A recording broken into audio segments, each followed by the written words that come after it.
अस्सलामुअलैकुम, welcome back to my channel Sonia's fashion. आप सब लोग कैसे हैं? उम्मीद है कि खैरियत से होंगे, अपने अपने घरों में खुश होंगे, आबाद होंगे। आज के संडे का दिन बस कामों में मसरूफ़ गुज़रा और सुबह उठी तो बहुत भूख लग रही थी क्योंकि मैंने रात का डिनर बहुत अर्ली कर लिया था, तकरीबन 6:30 बजे।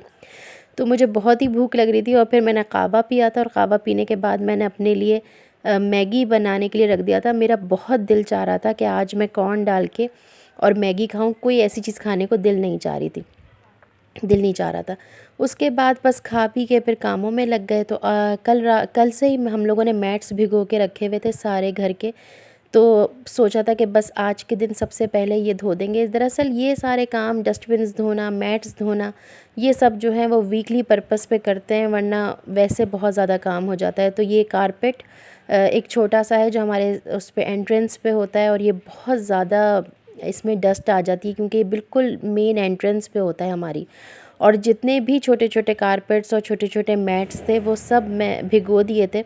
और भिगोने के बाद अब ये सारी रात भीगते रहे, तो इसके बाद फिर अब इसमें से खूब सारा मैल कुचैल निकल रहा था, तो वही हम लोग धो रहे थे।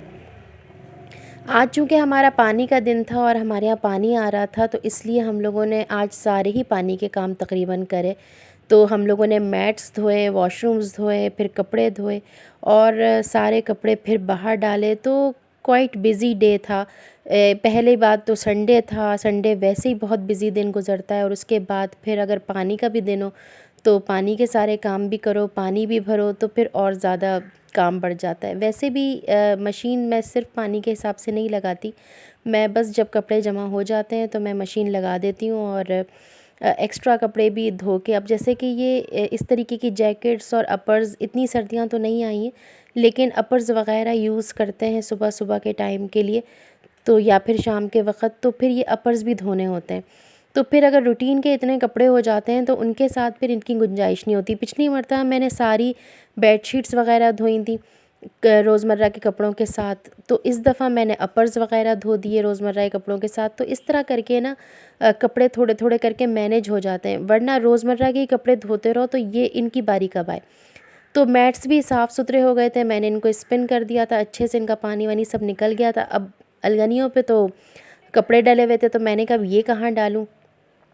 तो मैंने फिर उनको यहाँ पे हिबिस्कस के पौधों के ऊपर रख दिया कि धूप तो बिल्कुल भी नहीं है, बिल्कुल भी धूप नहीं है हमारे गार्डन में, बस ये कि ये हवा लगती रहेगी तो शाम तक देखूँगी, वरना तो ओस से फिर ये और ही गीले हो जाएंगे। तो अब धुलते धुलते भी इनको 2 बज गए थे, अगर ज़रा भी और जल्दी धुलते ना तो फिर शायद शाम तक सूख जाते। अब देखूँगी शाम तक अगर सूख गए तो ठीक है।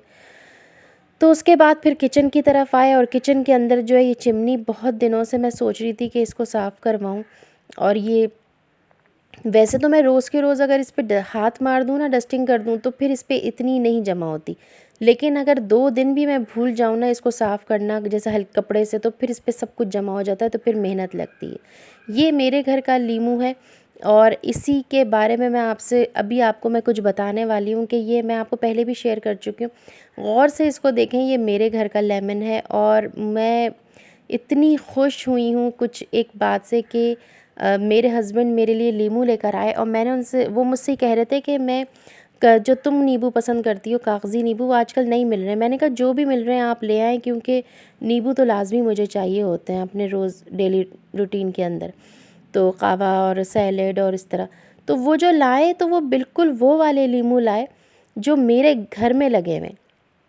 मैं अपने घर के प्लांट्स आपके साथ पहले भी शेयर कर चुकी हूँ, मेरे घर में जो नींबू लगे हुए हैं बिल्कुल वही नस्ल के वो नींबू लेकर आए, इसमें भी बीज नहीं है, इसकी भी बना आप देख लें, इसकी भी नस्ल वही नींबू है और बिल्कुल same taste, same colour, same बिल्कुल ऊपर जो उसकी डंडी है बिल्कुल सेम वैसी। अंदर मेरा मेरा नींबू काटो तो उसके अंदर भी बीज नहीं निकलते, वो भी सीडलेस लेमन्स हैं। और ये वाले नींबू मैंने काटे तो इसमें भी बीज नहीं है, ये भी बिल्कुल सीडलेस लेमन्स हैं। तो मुझे इतनी खुशी हुई, इतनी खुशी हुई, मैं अपने घर के तो तोड़ ही नहीं रही थी कि मैंने कहा नहीं अच्छे लग रहे हैं लगे हुए, और वो पीले भी नहीं हो रहे क्योंकि वहाँ धूप नहीं है ना। अगर ज़रा सी भी इनको धूप मिल जाए तो वो पीले हो जाएं इस तरीके से, और जब पीले हो जाएं तो खुद ही झड़ जाएं। अभी भी वो हाथ लगाया था उस दिन तो 2 हाथ में आ गए थे मेरे, तो जो मैंने आपको एक दिखाया, वरना मैं नहीं तोड़ती, मेरा दिल नहीं चाहता उनको तोड़ने को। वो लगे हुए इतने प्यारे लगते हैं मुझे कि बस मेरा दिल चाहता है कि वो लगे ही रहें, जब तक कि वो खुद से ना झड़ जाएँ, टूट जाएँ। मैं नहीं तोड़ती, बस मुझे बहुत प्यारे लगते हैं वो लगे हुए। और जब मैंने ये देखे तो बस समझे मेरी दोनों ही ख्वाहिशें पूरी हो गईं। लगे हुए भी देख रही हूँ और इस्तेमाल भी कर रही हूँ माशाल्लाह। छोटी-छोटी चीज़ें होती हैं, उसमें कितनी खुशी मिल जाती है। और ये मेरे हस्बैंड हल्दी लेकर आए। उमूमन मैं सर्दियों में जो है हल्दी जितनी भी मुझसे छिल के पीस के सुखा तो मैं इतनी नहीं पाती, लेकिन मैं ना जैसे लहसुन अदरक ग्राइंड करते हैं वैसे मैं इसको पीस पीस के रख लेती हूँ और फिर वही ग्रेवीज़ में दूध हल्दी या इस तरह मैं यूज़ कर सकती हूँ। इस पर हल्दी पे यानी कच्ची हल्दी पे मैंने पूरी एक वीडियो बनाई है अलग से, जिसको इसके फ़ायदे देखने हो वो वीडियो चेक कर ले, वरना इसमें बहुत लंबी हो जाती। और फिर जब मैं लीमू का पेड़ देखने गई थी तो फिर मैंने देखा कि चीकू भी माशाल्लाह से बड़े हो रहे हैं। तो जो भी चीकू बड़े हो जाते हैं और पक जाते हैं यानी डाल पे ही पक जाते हैं तो हमसे पहले चिड़ियों को पता चल जाता है। और इतने ऊपर ऊपर होते हैं कि हमें तो ना दिखाई देते हैं ना हम उन तक पहुंच सकते हैं, और हमसे पहले सुबह ही सुबह चिड़ियाएँ फजर के बाद आके और उन पे अपने हाथ पैर चोंचे सब साफ़ कर चुकी होती हैं और उनको खाने की कोशिश करती हैं, और तब तक खाती हैं जब तक कि वो नीचे नहीं गिर जाते। और जब वो नीचे गिर जाते हैं तो फिर चूटियाँ उन पे अपने हाथ साफ़ करती हैं, तो वो फिर हमें तो नसीब होते ही नहीं हैं। तो हर तरीक़े का साइज़ था चीकू में। ये लंबूतरा वाला चीकू है, गोल वाला चीकू नहीं है मेरे घर में। तो ये ऐसे हर तरीक़े का साइज़ था, कुछ थोड़े बड़े थे, कुछ थोड़े बहुत ही छोटे थे, कुछ कुछ जो हैं वो दरमियाने साइज़ के थे। तो मैं यही देख रही थी कि हर तरीक़े का अभी चीकू माशाल्लाह छोटे-छोटे निकल भी रहे हैं और थोड़े बड़े-बड़े हो भी गए।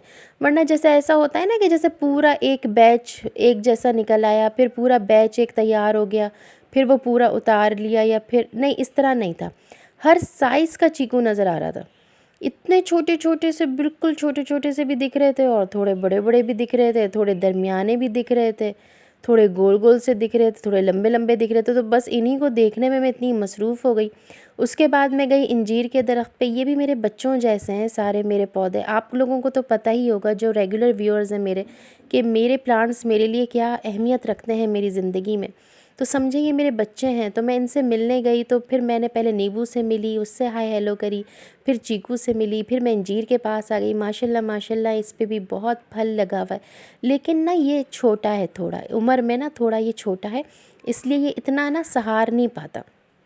अब इस पपीते को ही आप देख लीजिए, ये पपीते का दरख्त बहुत छोटा है, ये इतना बड़ा नहीं है, लेकिन माशाल्लाह माशाल्लाह इसमें अभी से फल निकल आया, लेकिन अभी इसमें इतनी ताकत नहीं है कि ये फल को सहार पाए। इसी तरह देखें, फल निकला भी, फल पका भी और फल गिर भी गया। ये देखें छोटे छोटे पपीते निकले, बने और फिर ये नीचे गिर गए, क्योंकि अभी इस पौधे में इतनी ताकत नहीं है। देखिए इसकी जड़ें कितनी कमज़ोर हैं, इसका तना कितना कमज़ोर है, और ये कितनी छोटा सा प्लांट है, लेकिन इसने फल लगाया, लेकिन ये बर्दाश्त नहीं कर पाया, अभी सहार नहीं पाया, और ये सारे इसने फल गिरा दिए। और एक और बात भी है कि अभी आजकल डेंगू जो है वो बहुत फैला हुआ है, और अभी अभी रिसेंटली मेरे घर में 4 पपीते के दरख्त जो हैं वो गिरे हैं, बड़े बड़े जड़ से गिर गए और वो ख़त्म हो गए, पता नहीं चला। बस अम्मी की डेथ के बाद से समझें कि पपीते के दरख्त जो हैं वो गिरे ही जा रहे हैं। मुझे ख़ुद समझ में नहीं आ रहा, लेकिन बस क्या करूं, उसकी जगह छोटे छोटे भी निकल रहे हैं। बस फिर यहाँ पे फ़र्श देखा तो बहुत गंदा लग रहा था, तो मैंने कहा चलो, ये आजकल ज़रा सीज़न ऐसा है ना कि थोड़ा बहुत भी होता है ना, पत्ते वत्ते गिर जाते हैं, हवा चलती है, फिर वो ज़रा सा भी कुछ गंदा होना फिर वो मुझसे बर्दाश्त नहीं होता। कभी कभी मैं धो देती हूँ। अब आज पानी का इतना काम हो चुका था कि फिर मैंने कहा इसको धोना मुनासिब नहीं है। फिर पानी, फिर पता है अब ख़त्म भी हो चुका था पानी, फिर अब मैं सारा पानी इसमें लगा देती, फिर कीचड़ कीचड़ हो जाती। तो मैंने कहा चलो आज जो है वो, वैसे भी माली जब भी आता है ना वो ये धोता है, तो जिस दिन माली आता है उस दिन ये धुल जाता है, और जिस दिन माली नहीं आता है ना उस दिन मैं इसको झाड़ू दे के, या तो झाड़ू दिलवा देती हूँ या मैं ख़ुद ही दे देती हूँ, तो साफ़ कर लेती हूँ। तो मुझे जब तक ये रोज़ाना साफ़ नहीं होता ना, चाहे झाड़ू से या चाहे धुलाई से, मुझे सुकून नहीं मिलता, क्योंकि ये बिल्कुल हमारी एंट्रेंस है और सफ़ेद कलर का है। तो मतलब इस पे ज़रा सा भी एक चीज़ भी गिरी होती है तो इतनी नुमाया लगती है और इतनी बुरी लगती है कि ख़ास तौर पे मुझसे बर्दाश्त नहीं होती, तो जब तक कि मैं उसको साफ़ ना कर दूँ मुझे सुकून नहीं मिलता। अब जब ये पूरा साफ़ हो गया था, साफ़ सुथरा, तो फिर अब मैं इसको देख के जो है वो खुश हो रही थी कि चलो शुक्र है कि साफ़ हो गया। अब जहाँ तक महंगाई की बात करें तो सुपारी खाना भी आजकल हम जैसे लोग अफ़ोर्ड नहीं कर सकते। पहले इतनी-इतनी खा लेते थे और अब एक-एक 2-2 दाने पे आ गए हैं, 25 रुपए की 3 सुपारियाँ। तो होप सो आज का वीडियो आप लोगों को अच्छा लगा हो तो लाइक ज़रूर करिएगा और मेरे चैनल को सब्सक्राइब ज़रूर करिएगा। Thanks for watching. अल्लाह हाफ़िज़।